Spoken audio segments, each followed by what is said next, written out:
Et comme je sais que vous avez aimé ça, ces CD sont en vente à la vente, prix 10$ chacun. Donc, on continue avec le micro libre. La première personne du retour de la pause après notre musicien JP n'est nul autre que Isadora!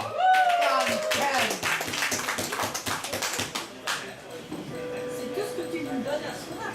Wow! Ça va pas bien. Elle est française, sur la vidéo, il va y avoir des sous-titres en bas.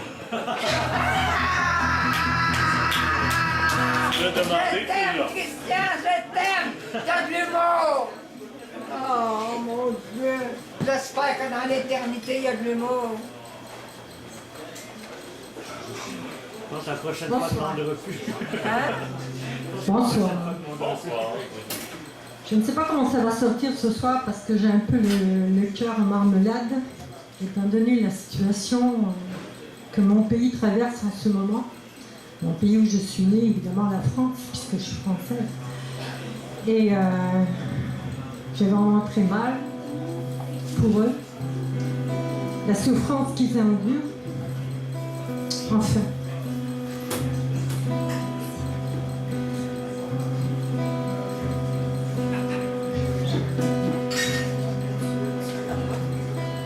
Le forgeron. Le bras sur un marteau gigantesque, effrayant, d'ivresse et de grandeur, le front vaste riant, comme un clairon d'airain, avec toute sa bouche, en prenant ce gros-là dans son regard farouche, le forgeron parlait à Louis XVI, un jour que le peuple était là, se tordant tout autour, et sur les lapidars traînant sa veste sale. Or le bon roi, debout sur son ventre, était pâle, pâle comme un vaincu qu'on prend pour le gibet, et soumis comme un chien, jamais il ne réchibait. Car ce maraud de forge aux énormes épaules lui disait de vieux mots et des choses si drôles que cela l'empoignait au front comme cela.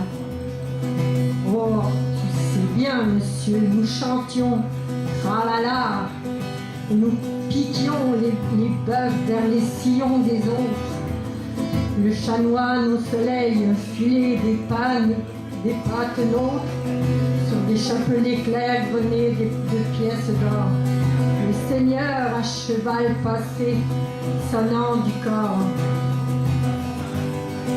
Et l'un avec la harpe, l'autre avec la cravache, nous fouillait, hébétés comme des yeux de vache. Nos yeux ne pleuraient plus. Nous allions. Et quand nous avions mis le pays en sillon, quand nous avions laissé dans cette terre noire un peu de notre chair, nous avions un pourboire.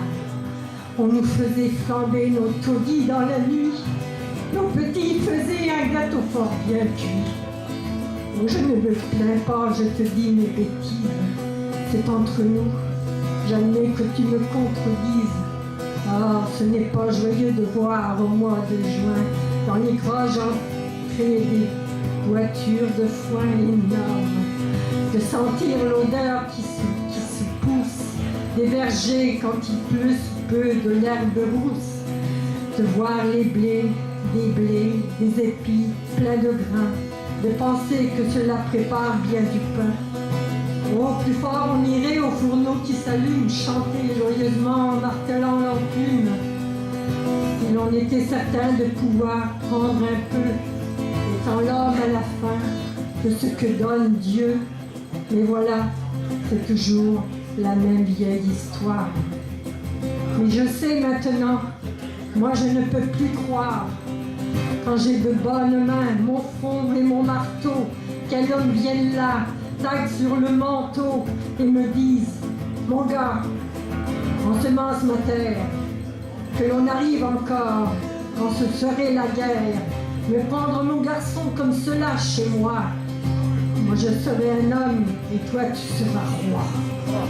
Tu me dirais: je veux. Tu vois bien, c'est stupide. Et tous, nous avons mis ta Bastille en poussière. Cette bête suait du sang à chaque pierre. Et c'était dégoûtant.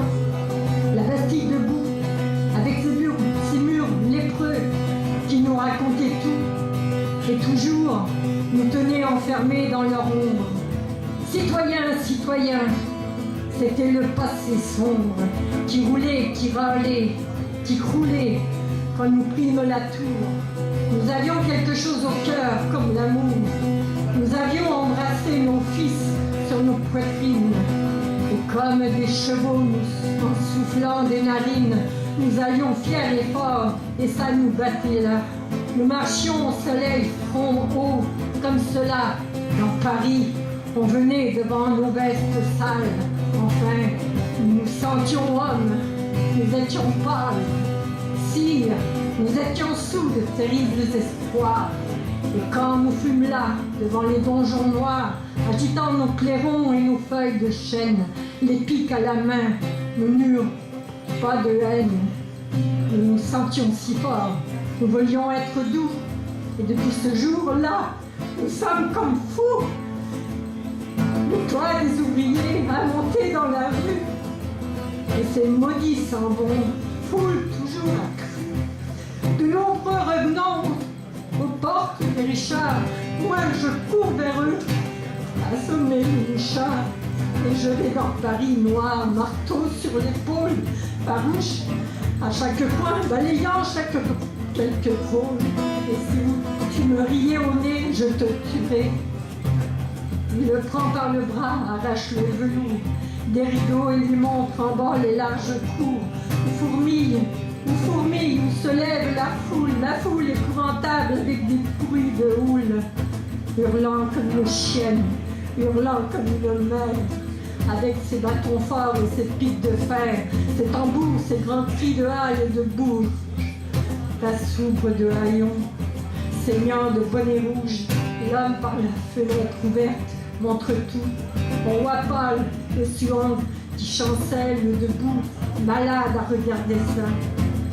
C'est la crapule qui serre, ça bave au mur, ça monte, ça pilule. Puisqu'ils ne mangent pas, sire, ce sont des dieux. Je suis un forgeron, ma femme est avec eux. Folle, elle croit trouver du pain aux Tuileries. On ne voit pas de nous dans les boulangeries. J'ai 3 petits, je suis crapule, je connais des vieilles qui s'en vont pleurant sous leur bonnet, parce qu'on leur a pris leur garçon ou leur fille. C'est la crapule. Un homme était à la Bastille, un autre était forçat, et nous 2 citoyens, honnêtes, libérés, ils sont comme des chiens, on les insulte. Alors on est là, quelque chose qui leur fait mal. Allez, c'est terrible. Et c'est cause que se sentant brisés, que se sentant damnés, ils sont là maintenant, hurlant sous votre nez. Oh, tous les malheureux, tous ceux dont le dos brûle, sous le soleil féroce, et qui dans ce travail-là sentent crever leur front, chapeau bord des bourgeois. Oh, ceux-là, ce sont des hommes, hein. Nous sommes ouvriers, sire, ouvriers nous sommes. Pour les grands temps nouveaux, où l'on voudra savoir, où l'homme vengera du matin jusqu'au soir. Chasseur des grands effets, chasseur des grandes causes. Où lentement vainqueur, il domptera les choses et montera surtout, comme sur un cheval, au splendide lueur des forges plus de mal, plus que ce qu'on ne sait, c'est peut-être terrible, nous saurons, nos marteaux en main, passons tout ce que nous savons, puis frères en avant, nous faisons quelquefois ce grand rêve émouvant, de vivre simplement, ardemment, sans rien dire, de mauvais travaillons sous l'auguste sourire d'une femme qu'on aime avec un noble amour, et l'on réveillerait, et l'on travaillerait fièrement tous les jours, écoutant le devoir comme un clairon qui sonne, et l'on sentirait très heureux, et personne, surtout, ne nous ferait ployer. On aurait un fusil au-dessus du foyer. Oh, mais l'air est tout plein d'une odeur de bataille. Que dis-je encore? Je suis de la canaille. Il reste des mouchards, des accapareurs. Nous sommes libres, nous avons des terreurs. Nous nous sentons grands, aussi grands. parler de devoirs calmes, d'une demeure. Regardant que le ciel, c'est trop petit pour nous.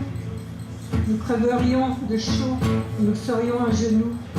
Regardant que le ciel, je rentre dans la foule, dans la grande canaille effrayable qui roule. Cire tes vieux canons sur les sales pavés. Oh, quand nous serons morts, nous les aurons lavés. Et si, devant nos cris, devant notre vengeance, les pattes des vieux rois modorés sur la France poussent leur régiment en habit de gala. Eh bien, n'est-ce pas, vous tous, merde de ces chiens-là. Il reprit son marteau sur l'épaule, la foule près de cet homme-là se sentit l'absoudre. Et dans la grande cour, dans les appartements de Paris, haleté avec des hurlements, un frisson secoua l'immense populace. Alors de sa main large et superbe crasse, bien que le roi ventru suât, le forgeron terrible lui jeta le bonnet à la rouge, au bonnet rouge, au front. Vive la France, vive la République! Merci.